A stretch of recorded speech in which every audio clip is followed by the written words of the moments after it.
যে কোনো কাজ আপনি যখন অনেক ভালোবাসা নিয়ে শুরু করবেন তখন সেটা করতে করতে একটা সময় গিয়ে নেশায় পরিণত হয়ে যাবে। আমরা প্রতিটা বিবাহিত মেয়েরাই কিন্তু অনেক ভালোবাসা নিয়ে আমাদের সংসারটাকে সাজাই এবং কি সংসারে কাজকর্ম করে থাকি, আর একটা সময় গিয়ে এই সংসারটা আমাদের নেশায় পরিণত হয়ে যায়। সেরকমই ইউটিউবে ভালোবাসা নিয়ে কাজ শুরু করেছিলাম, এখন কাজ করতে করতে এটাও একটা নেশায় পরিণত হয়ে গেছে। বেশ অনেক দিন যেরকম আমি আমার সংসার থেকে দূরে ছিলাম সেরকম মন খুলে আপনাদের সাথে গল্পও করতে পারিনি, আমার সংসারের কাজকর্ম শেয়ার করতে পারিনি।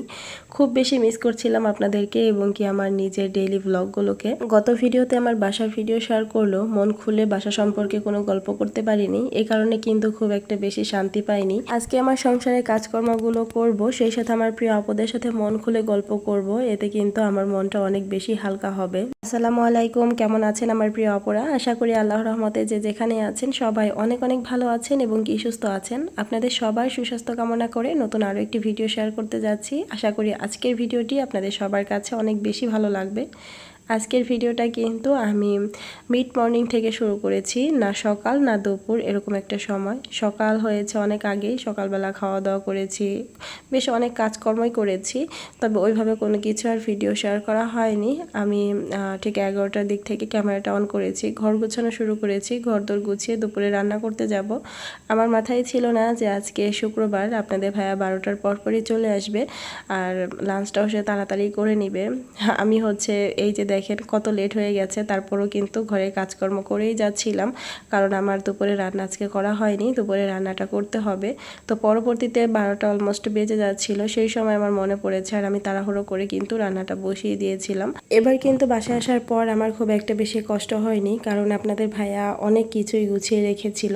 নর্মালি আগে যখন আমি বাবার বাসাতে যেতাম, বাবার বাসা থেকে এসে আমার 1 সপ্তাহ লেগে যেত শুধু বাসা ক্লিনিং করতে করতে, কারণ বাচ্চা নিয়ে তো আর একদিনে পুরো বাসাটা ক্লিন করতে পারতাম না। দেখা গেছে পার্ট বাই পার্ট, একদিন রান্নাঘর ক্লিন করতাম, একদিন ঘরদোর ক্লিন করতাম, আরেকদিন কাপড় চোপড় ধুতাম, মানে এভাবে করতে করতে আমার দেখা গেছে 1 সপ্তাহ কিন্তু লেগে যেত বাসাটা পুরোপুরি ক্লিন করতে করতে। তবে এবার আমি আসার আগে আপনাদের ভাইয়া কিন্তু পুরো বাসার যত ঝুল ছিল সেগুলো ঝেড়ে পুরো বাসা ঝাড়ু টাড়ু দিয়ে একদম সব কিছু গুছিয়ে ক্লিন করে রেখেছিল। আর সে যে রান্নাবাড়া করে খেয়েছে, রান্নাঘরটাও খুব সুন্দর করে ক্লিন করে গুছিয়ে রেখেছিল। আমি আসার পর আমার কষ্টটা অনেকই কম হয়েছে। আমি দেখা গেছে এক্সট্রা কিছু কাপড় চোপড় ছিল সেগুলো টুকটাক ধুয়েছিলাম, আর হচ্ছে কিচেনটা আমার একটু ক্লিন করতে হয়েছিল, বিশেষ করে জানলা গ্রিল এই জিনিসগুলো একটু ক্লিন করতে হয়েছিল। এছাড়া নর্মালি সব কিন্তু ক্লিনই ছিল, আর এই কারণে কিন্তু এবার আমার বেশ অনেকটা সুবিধাও হয়েছে। আর এবার বাসায় এসে আমি অনেক বেশি খুশিও ছিলাম। আসলে হাজব্যান্ডদের ছোট ছোট কেয়ার কিন্তু ঘরের বউদের মনে অনেক বেশি প্রশান্তি যোগায় এবং দুইজনের মধ্যেকার বন্ডিংটা খুব বেশি সুন্দর হয়। আর দুইজন মানুষ সংসার করতে গেলে আসলে একে অপরের কষ্টটা যদি না বোঝা হয়, সেই সংসারে কিন্তু কখনোই সুখ শান্তিটা থাকে না। দুইজন দুইজনকে বুঝতে হবে, তাহলেই সেখানে ভালোবাসাটা শক্তিশালী হবে বেশি। তারপরও কিন্তু আমরা দিন শেষে অনেকেই ভালো হাজব্যান্ড পাই না, আসলে ভাগ্যেরও একটা ব্যাপার আছে, সবার ভাগ্যে সব কিছু থাকে না। আমার হাজব্যান্ড ভালো বিধায় যে আমার দুনিয়ার সব কিছু পেয়ে গিয়েছি, বিষয়টা এমন না। আমারও অনেক অনেক বিষয়ের ঘাটতি আছে, অনেক অনেক জিনিসের কমতি আছে, তবে সব কিছু মিলিয়েই কিন্তু আলহামদুলিল্লাহ, আল্লাহ আসলে যাকে যে অবস্থানে রেখেছে সে সেই জায়গা থেকেই আলহামদুলিল্লাহ বলা উচিত। তো এই তো আমি কিন্তু পুরো বাসাটা অলমোস্ট ঝাড়ু দিয়েও নিয়েছিলাম, আরও অনেক ক্লিনিংয়ের কাজও করেছিলাম। 1 ঘন্টা সময় নিয়ে আপনি যদি কোনো দিকে না তাকিয়ে এক মনে কাজ করতে থাকেন তাহলে কিন্তু অনেক কাজই করতে পারবেন, বিশেষ করে ঘর গোছানোর কাজ আর কি। তো আমিও সেরকম বেশ অনেকটা কাজই করে নিয়েছি, আর এখন দ্রুত করে এসে রান্নাটাও বসিয়ে দিচ্ছি। অবশ্য আজকে খুব বেশি ঝামেলার রান্না করব না, সিম্পল রান্নাই করব, সেটা হচ্ছে বিরিয়ানি। এটা খুব অল্প সময়ে ঝটপট হয়ে যায়, আর এই খাবারটা আমাদের খুব বেশি পছন্দের। এটা তো আমার প্রিয় আপুরা জানে, আমাদের বাসায় প্রায়ই আসলে বিরিয়ানি করা হয়। আর বিরিয়ানি করলে আমরা একেবারে 2 বারের জন্য করে ফেলি। এই যে এখন আমি 2 বারের জন্য রান্না করব, দুপুরের আর রাতে কিন্তু আমাদের অনায়াসে হয়ে যাবে। আর আমাদের 2 বেলা বিরিয়ানি খেতে খুব একটা বেশি কষ্টও হয় না, যেহেতু এটা আমাদের পছন্দের খাবার, এই কারণে। আর আমি বিরিয়ানি রান্নার খেতে খুব বেশি একটা ঝামেলা করি না, রাঁধুনির যে বিরিয়ানির মশলাটা আছে সেটা দিয়েই করে ফেলি। আর এই যে আপনাদের ভাইয়া কিন্তু মানে অফিস থেকে চলে এসেছে, আর আসার সময় একটা কাঁঠাল নিয়ে এসেছে। আপনাদের ভাইয়ার অফিসেই কিন্তু কাঁঠাল গাছ আছে, সেখানে একটা গাছের আর কি 2টা কাঁঠাল পেকেছে, একটা অনেক বড় আর এটা হচ্ছে ছোট।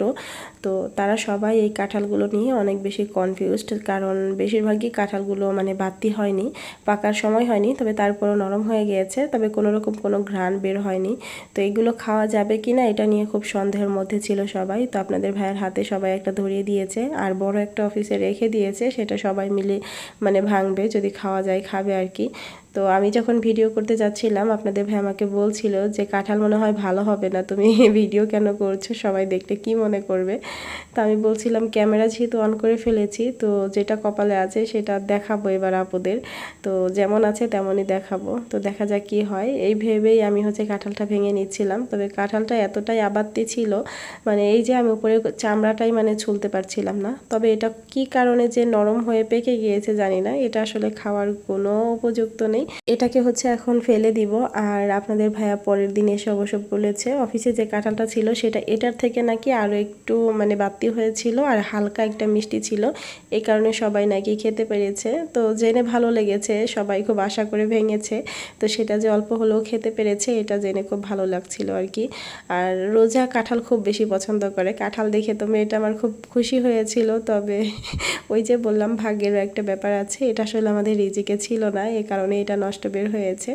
তো এই যে দিক থেকে কিন্তু আমার মাংসটাও হয়ে গিয়েছে, এখন চালটা দিয়ে বসিয়ে দিলাম। আর আমি এখন বাচ্চাদেরকে গোসল করাতে চলে যাব। রোজাকে আমি মাঝে মাঝে একা গোসল করতে দিই, তবে এখনও যেহেতু ছোট মানুষ, ও আসলে একা খুব ভালো গোসল করতে পারে না, তো ওকে শ্যাম্পু করে দেওয়া এবং কি ডলে দেওয়া সব কিছুই আমারই করতে হয়।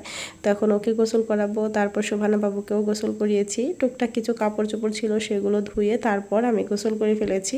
আর এর মধ্যে কিন্তু আপনাদের ভাইয়া মানে খাওয়া দাওয়া করে নিয়েছে এবং কি রোজাকেও খাওয়া দাওয়া করিয়ে দিয়েছে। আর শোভানা বাবুকে হচ্ছে আমি খাওয়া দাওয়াটা করিয়ে দিব, এই যে কাপড় চোপড় শুকা দেওয়ার পর ওকে হচ্ছে আমি খাওয়া দাওয়াটা করিয়ে তারপর নিচে খাবো আর কি।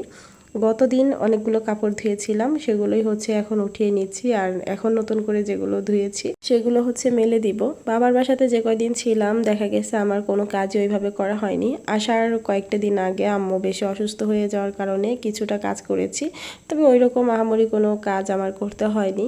আর এই কারণে কিন্তু আল্লাহ রহমতে যতদিন ছিলাম খুব ভালোই ছিলাম। বাসায় এসে যখনই এই যে পানি ধরছি, কাপড় চোপড় ধুচ্ছি, অনেক বেশি ক্লিনিং করা হচ্ছে, সব কিছু মিলিয়েই কিন্তু আমার ঠান্ডা লেগে গেছে। আর আমার সাথে সাথে দুই বাচ্চারও ঠান্ডা লেগে গেছে। আমি আসলে জানি না আমাদের তিনজনের মধ্যে কি আছে, একজনের ঠান্ডা লাগলে আমাদের তিনজনেরই লেগে যায়। তো এই জিনিসটা আসলে খুবই খারাপ। তো ঠান্ডার হাত থেকে যে কবে মুক্তি পাবো জানি না, এখনও হয়তো বা ভয়েসটা একটু নাকা নাকা লাগছে, তা পুরা বিষয়টা বুঝতে পারবেন। তো এই যে এখানে কিন্তু আমার খাবারটা আমি রেডি করে নিয়েছি, এখন খাওয়া দাওয়াটা করে নিব। আজকে আবার প্রোগ্রাম আছে, বাচ্চাদেরকে নিয়ে বাইরে ঘুরতে যেতে হবে, যেহেতু শুক্রবার। তো শুক্রবার মানেই হচ্ছে রোজার একটা বায়না থাকবে, পুরো সপ্তাহ যেহেতু মাদ্রাসা করে এবং কি বাসার ভিতরে বন্দিই থাকে, তো শুক্রবার হলে তার বাইরে ঘুরতে না গেলে হয় না। এটা আসলে সপ্তাহের শুক্রবার আসার আগে থেকেই বলে রাখে। তো এই যে এখানে আমি বিকালের দিকে রেডি হয়ে যাচ্ছিলাম, এখন মোটামুটি 5টার মতো কিন্তু বেজে যাচ্ছে, 1 ঘন্টার মতো বেলা আছে, এই 1 ঘন্টার মধ্যে ঘুরে ফিরে আবার চলে আসব। চেয়েছিলাম আর একটু আগে যেতে, তবে আর সময়তে কুলিয়ে উঠতে পারিনি। তো রোজাকেও রেডি করিয়ে দিয়েছি, শোভানাকেও রেডি করিয়ে দিয়েছি। শোভানার মাথায় 2টা ক্লিপ দিয়ে দিয়েছিলাম, সে কিন্তু ওগুলো খুলে ফেলেছে, আবার নতুন করে দিয়ে তারপরে হচ্ছে নিয়ে যাব। শোভানা বড়িটা যে কি পরিমাণ দুষ্টু এটা আসলে আপনারা না দেখলে বুঝবেন না। ও সব কিছুতেই খুবই অ্যাডভান্স, ওর বয়স অনুযায়ী যতটুকু ওর বোঝার কথা এবং কি যে কাজগুলো ওর করার কথা তার থেকে সব কিছুই ও একটু বেশি বেশি করে, বেশি বোঝে, মানে বেশি অ্যাক্টিভ আর কি। তো ওই তুলনায় রোজা কিন্তু অনেক পিছিয়ে ছিল। গতদিন রাতের বেলা রোজার একটা দাঁত ফালানো হয়েছে, রোজার তো অনেকগুলো দাঁত পড়ে গিয়েছে এবং কি মানে সবগুলো দাঁত গজিয়েছে, তো নতুন করে আবার এই দাঁতটা পড়লো। সে হচ্ছে এই দাঁতটা যত্ন করে রেখে দিয়েছে আর বারবার বলছিল আন্টিদেরকে দেখাবে, তো এই কারণেই আমি হচ্ছে একটু দেখিয়ে দিলাম। তো দাঁত পড়ার পর কিন্তু রোজাকে দেখতে ভালোই লাগছে।